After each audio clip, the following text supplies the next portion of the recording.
that's already a thing for obesity. And then he was signing this in, or however it goes, and he was making this happen. He also announced something separate, which a lot of people got mixed up, which is Trump RX, which is this other thing where you would buy or go through to buy the medicine. It'll be prescription, all the things too. And it's the brand name, right? But that he announced what those prices would be, right? But what I was focusing on, because that's fine, whatever. But what I was focused on, because what I heard was $50 for Medicare. And I know for 3 years, that's what we've been fighting for, because Medicare sets the standard. And that was the system that we have and the system we work within. So that's what I heard. I heard all the other stuff. I was just like, yeah. But a lot of my friends didn't understand the impact of what that is to have these covered by Medicare, and that trickle down effect that we should in this broken system see. Right. So I think that just understand that, like, if you saw Trump announce that, that is what it was really two separate things. Right. Is that a fair assessment, friends? I think so. And I'd also say that the big question a lot of people have is, how is it being covered under Medicare? And I do think what's interesting is people like, does it need to be codified? And it goes back to the interview that we did with David Kessler, Dr. David Kessler, who's also a lawyer. I think it's chapter 22 or 23 of his book. He makes a very strong argument that when the ACA was passed, they couldn't discriminate based on these things. And if obesity is considered a disease, it doesn't need to be codified in that way. If we're going to call obesity what it actually is, any president could have been covering these meds under that system, according to Dr. Kessler. I'm not a lawyer. I'm not a doctor. Right. I just play on TV. Yeah, I just play one on TV. I just play one on TikTok.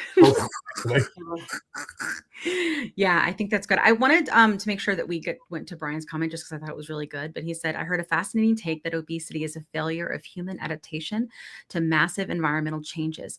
Many of us just designed for energy storage and scarcity, not expenditure. I don't know. Is that what you're saying? Yeah, expenditure. And abundance. You're too smart. Well, it's because you're Dr. Brian now. You're using big words for me. You said exactly that at the conference. I heard that multiple times. You did. Yeah. Interesting, right? So interesting. I love it. All right. So I feel like we had a couple pins. I think we had a question. Compound was the pin. So the one I have is still related to what we were just talking about, and I want your take on it, actually. Okay. So the Danish Broadcasting Corporation called me to get my reaction. I was trying to get it with Mike and Zach in the room while the film guys were filming us, but they called me while I'm waiting for my Uber. Terrible timing. Anyway, they asked me this question that I'm curious what you guys think. Yeah. If there's a $50 copay, is it still affordable? Is it actually affordable for all of these people who are on Medicaid and Medicare? Is that affordable? What do you guys think? I think it depends on who the person is on Medicare. I agree.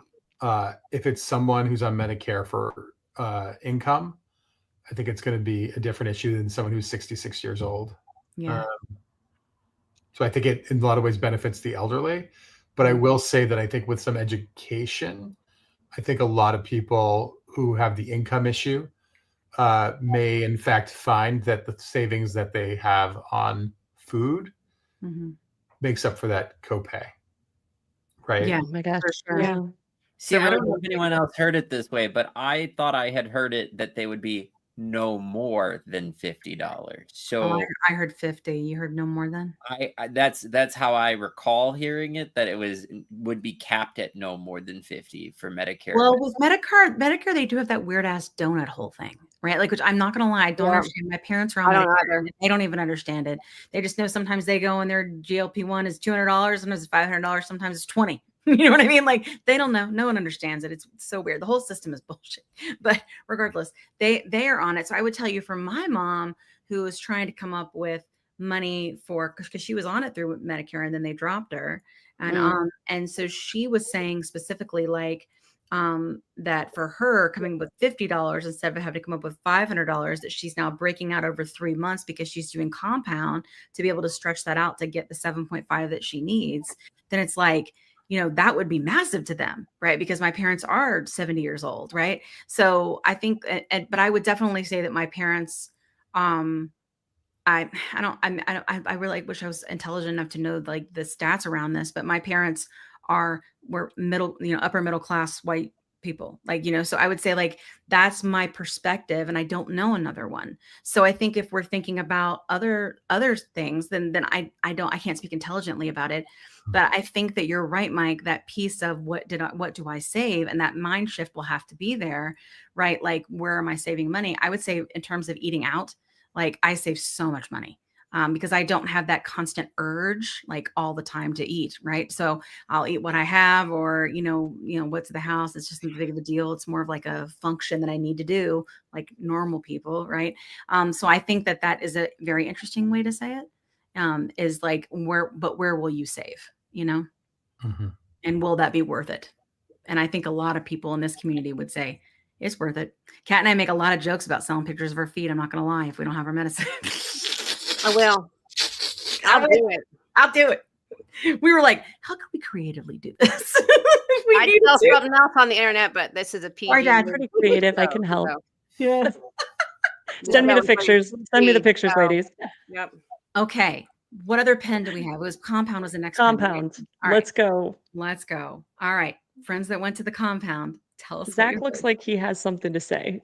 I got lots to say about Tell that us. question. Tell us. I sat through from start to finish to talking to the doctors afterwards, or at least catching the ear of one of the doctors afterwards.